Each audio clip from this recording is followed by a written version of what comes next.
Russia. All right, Russia.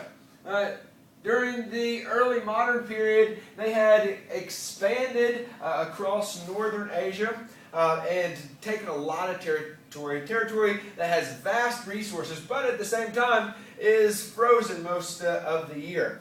They also had state-sponsored industrialization, so the czars had tried to force industrialization to build factories and railroads that were copied from European-style factories because they were westernizing. They were trying to keep up with the West. And Enlightenment also spread to Russia at the time as well.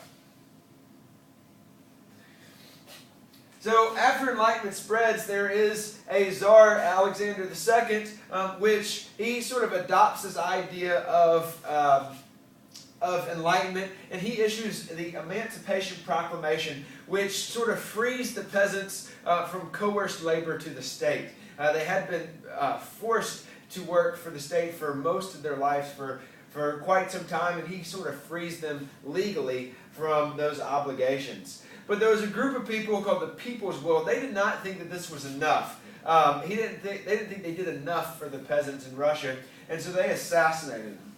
And the result of that assassination was Alexander III, who took power afterwards. And he became, because his father was assassinated, he became very intolerant of any criticism.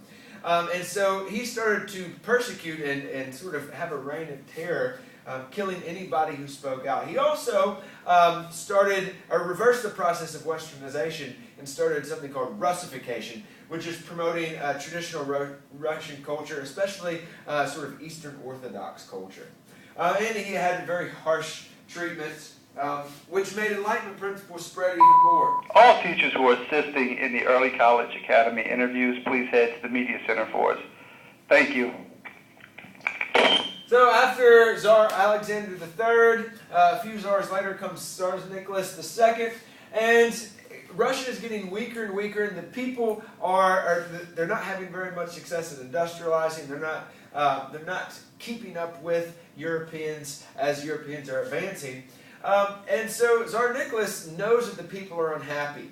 And so he tries to promote nationalism, pride in Russia, by going to war with Japan. He thinks that if he can just defeat Japan in war, then the people will rally behind him and he'll have a lot of support.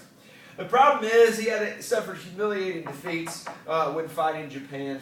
And it basically caused Enlightenment to spread even more, and people got even more unhappy with him. Okay? And now the result of this, as people got more and more unhappy, was an event called Bloody Sunday. This is when some protesters gathered around the Tsar's palace, Tsar Nicholas's palaces, and he basically just protesting to have more rights, to help the peasants out more. But the Tsar sends his troops out and orders them to fire on the protesters, which starts Bloody Sunday. Now, this Bloody Sunday was kind of a rallying point for protesters, for the lower class in Russia. And so the protest gets worse and worse and worse. And eventually the Russian government decides, in the Russian Revolution of 1905, decides to create something called the Duma, which is they allow a political party that represents the people. But the problem is the Duma didn't really have any power. A lot of times they were not allowed to organize, they were not allowed to meet each other, they were certainly not allowed to speak out against the government. And they also had no legal authority, so they couldn't make laws or do anything like that. And so even though the Russian Revolution happens, there's all these protests, the Duma is created, but it doesn't have any power. And so people really start to like the idea of communism in Russia. And we'll actually pick up in the next unit of Russia actually becoming a communist country after World War I.